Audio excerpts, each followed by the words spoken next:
সাধারণ মানুষ রাষ্ট্রের বাহিনীর সাথে যুদ্ধ করেছিল এবং আমরা সবাই জানি এই রাষ্ট্র শুধুমাত্র বাংলাদেশ রাষ্ট্র না, অন্য রাষ্ট্র এর মধ্যে ইনভলভ ছিল।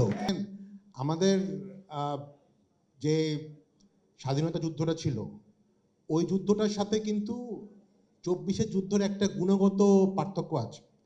স্বাধীনতা যুদ্ধটা যদি ছিল ওইটাও মানুষের যুদ্ধ, বাট ওই গণমানুষের যুদ্ধে কিন্তু আপনি দেখবেন আমাদের যে ইন্টেলেকচুয়ালরা ছিলেন এবং আমাদের ওই সময়কার যারা মিডিয়া ছিলেন তারা কিন্তু গণমানুষের সাথেই যুদ্ধটা করেছিলেন। হ্যাঁ, কিন্তু 24-এ যেই যুদ্ধটা হয়েছিল, আমি যুদ্ধই বলবো, আমি পারপাসফুলি টার্মটা ব্যবহার করছি যুদ্ধ। 24-এর এবং আমি আনন্দিত যে এখানে বলা হয়েছে যে conclave on July revolution, conclave of July অভ্যুত্থান বলা হয়নি। হ্যাঁ, কেননা এবং জুলাই কিন্তু এরকম না যে 2 লাখ লোক কোথাও শাহবাগ ঘেরাও করলো, সরকার পড়ে গেল। হ্যাঁ, ব্যাপারটা কিন্তু এরকম না।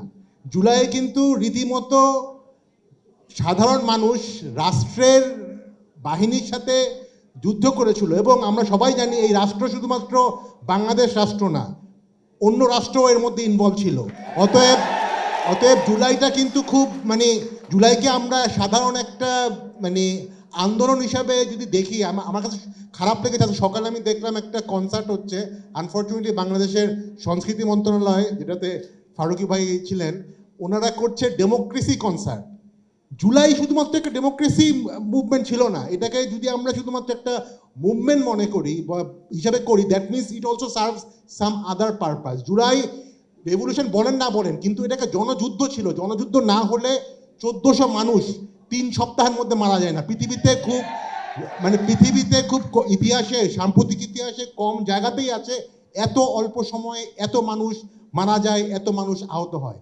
তো যেই জায়গাটা আমি বলছিলাম যে এই যুদ্ধে কি মিডিয়া পক্ষে ছিল জনমানুষের, নাকি আমাদের ইন্টেলেকচুয়ালরা পক্ষে ছিল?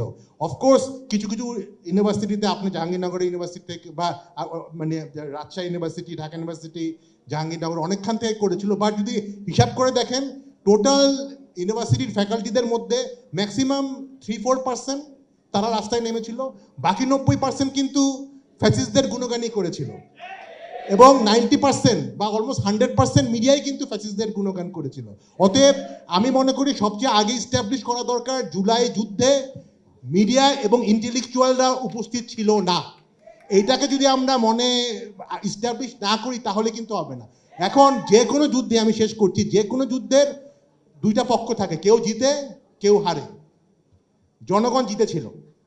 যে জয়ী হয় যে কোনো যুদ্ধে, আজকে ইরান ইসরায়েল যুদ্ধ হচ্ছে, ইরান ইউএস যুদ্ধ হচ্ছে, এই যুদ্ধে যদি কেউ জয়ী হয়, যদি সিজফায়ার না হয়, কেউ যদি জয়ী হয়, টার্মস ঠিক করে কে?